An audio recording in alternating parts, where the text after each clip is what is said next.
existe des personnes hors du commun qui font le choix de tout quitter afin de se rendre utile ailleurs, loin de chez elles. Donc chaque fois qu'elle a le temps, elle passe ici, elle prend son petit déjeuner, puis ensemble on fait des blablabla là. Depuis qu'elle est arrivée au Togo, Sandrine agit auprès de plusieurs associations. En fait, je crois que la crise sanitaire qu'on a traversée nous a tous chamboulés un peu et en fait, comme mon entreprise artisanale n'a pas survécu à cette crise, je me suis retrouvée devant une nouvelle page blanche à écrire. Alors, et la possibilité m'a été donnée de pouvoir partir et de partir voyager. Et j'ai décidé du coup de voyager, mais tout en aidant sur mon chemin. Alors aider des associations, aider des entreprises, aider des familles avec mes compétences, avec mes richesses, voilà. Je suis très réseaux sociaux, alors j'ai un peu regardé et le Togo est arrivé comme ça et on parlait d'un pays de paix. Donc je me suis dit pourquoi pas commencer par là, quoi. Et je suis arrivée au Togo. Et en fait, avant d'arriver dans le pays, j'essaie de regarder un peu sur les réseaux sociaux, les associations un peu actives, ce qui se passe. Je me présente un peu sur les groupes aussi d'expatriés dans ces pays. Et donc soit des associations viennent à moi, soit j'ai des contacts du coup en regardant des associations actives dans ce pays, quoi. France Volontaire, c'est la plateforme française des engagements volontaires et solidaires à l'international. Nous sommes devenus un groupement d'intérêt public depuis janvier 2023 et nous sommes un opérateur du ministère de l'Europe et des Affaires étrangères. Donc nous assurons une mission d'intérêt général de promotion des volontariats internationaux d'échange et de solidarité. Depuis le 4 août 2021, la loi sur le développement solidaire au niveau français permet de faire la réciprocité avec ces statuts. Depuis 2015 et jusqu'à maintenant, nous avons envoyé une soixantaine de jeunes Togolais en France. Nous avons un dispositif à l'aéroport pour pouvoir aider à accueillir ces jeunes qui viennent appuyer à la construction des infrastructures scolaires, sanitaires, de l'hydraulique villageoise auprès des associations. Voilà, dans une dynamique vraiment d'échange. Une dynamique qui meut la française avec l'association GESDI, presque tous les week-ends dans le Bas-Mono, près de la frontière du Bénin.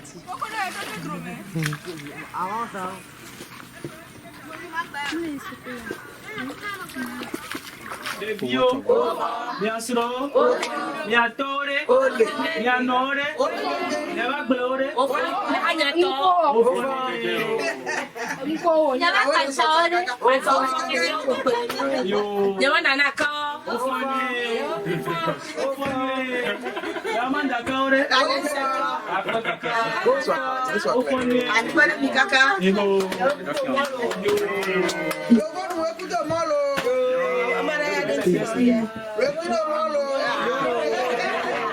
Nous intervenons à Gbagidito, ici à Lenou Gbagidito, encore appelé Doku Kopé.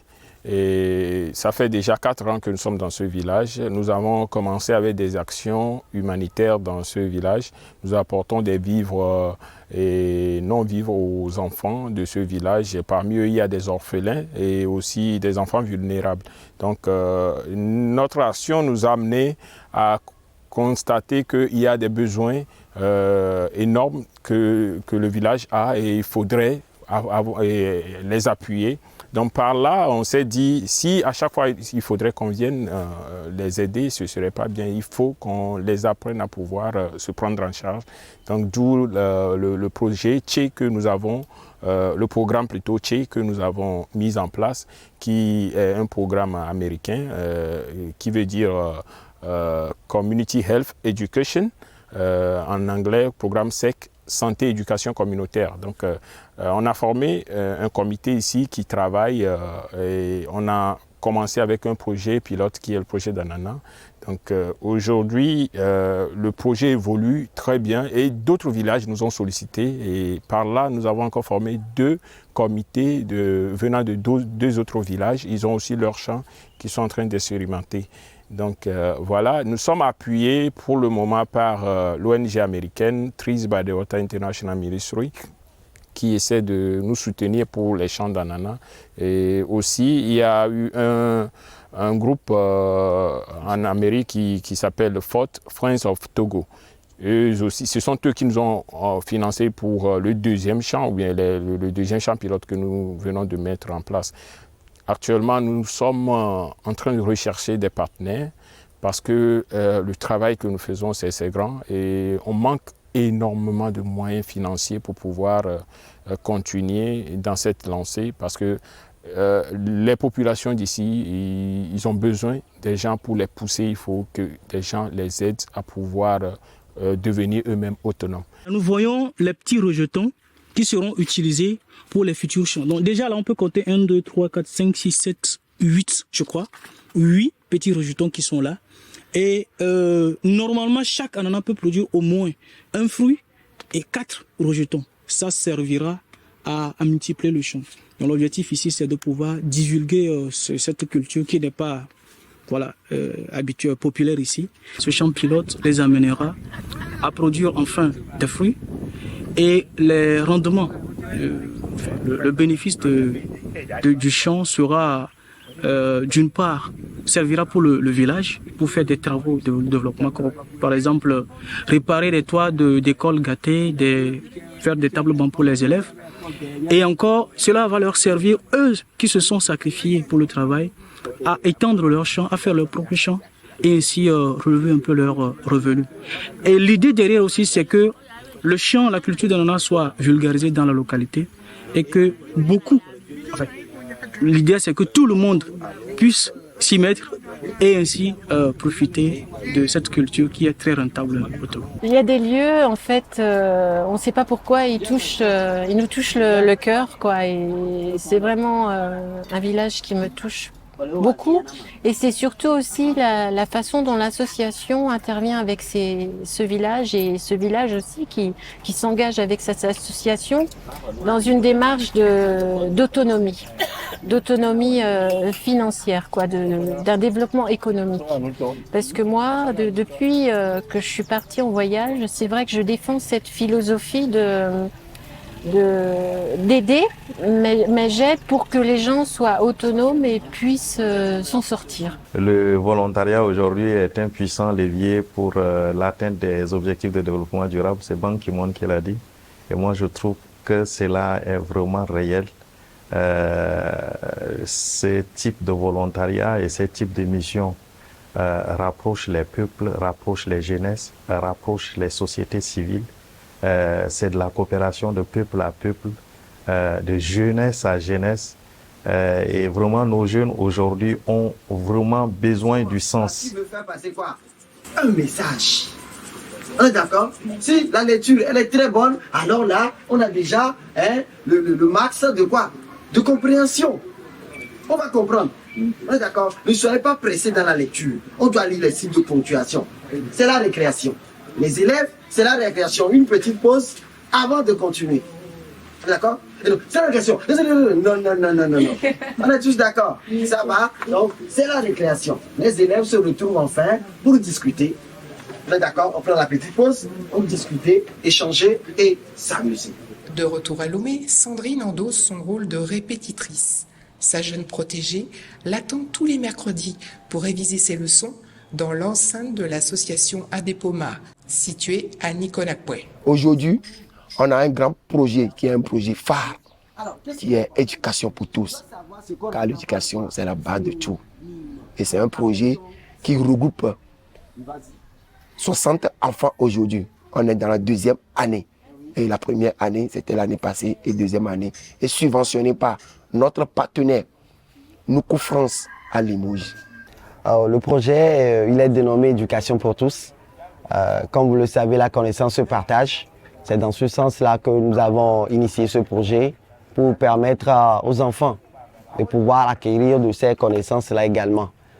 Donc moi-même, je me nomme Honoré Agbokou, porteur de ce projet qui permettra, comme je l'avais dit tantôt, aux enfants d'acquérir plus de connaissances qui vont leur permettre par après d'édifier leur avenir. Au fait, c'est dans ce sens-là.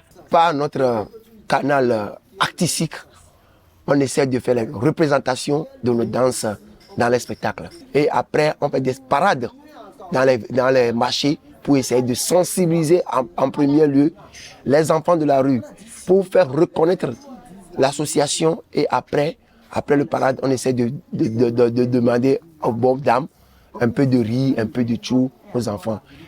Pour que les enfants, parce qu'un ventre affamé n'a pas d'oreille. Et après, on a un atelier de couture qui permet l'entrée de l'argent. Et après, on a un épaule aussi qui est accueil des bénévoles. On accueille des bénévoles parce qu'on a des chambres ici à la disposition de ces bénévoles qui viennent aussi participer à nos missions. Et cette entrée de fonds permettre à deux volets.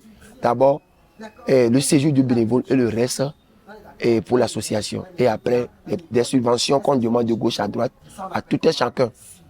1 euro, 100 francs, 200 francs, c'est pour toujours préparer un meilleur avenir pour les enfants.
Dans la plupart des jeunes qui viennent, ils viennent avec une prétention forte, avec une volonté d'apporter. Mais en fait, sur le terrain, ils trouvent qu'ils ont plus gagné en résilience, en capacité d'adaptation, en échange interculturel, même au plan professionnel.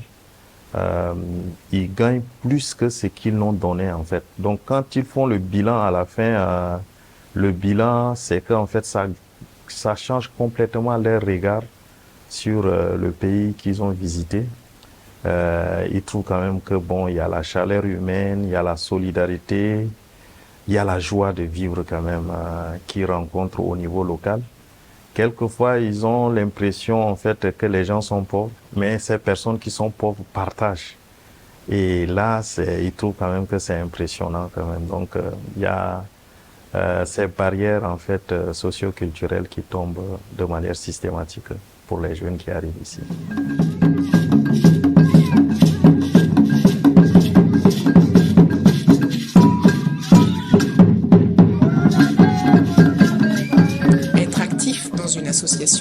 C'est une façon de se mettre au service du collectif, de soutenir une cause qui tient à cœur. L'envie de s'engager permet aux hommes et aux femmes de participer à leur propre croissance. L'action solidaire, individuelle ou collective, renforce la cohésion sociale et la confiance et peut ainsi conduire à un développement durable, mis en œuvre par et pour les citoyens.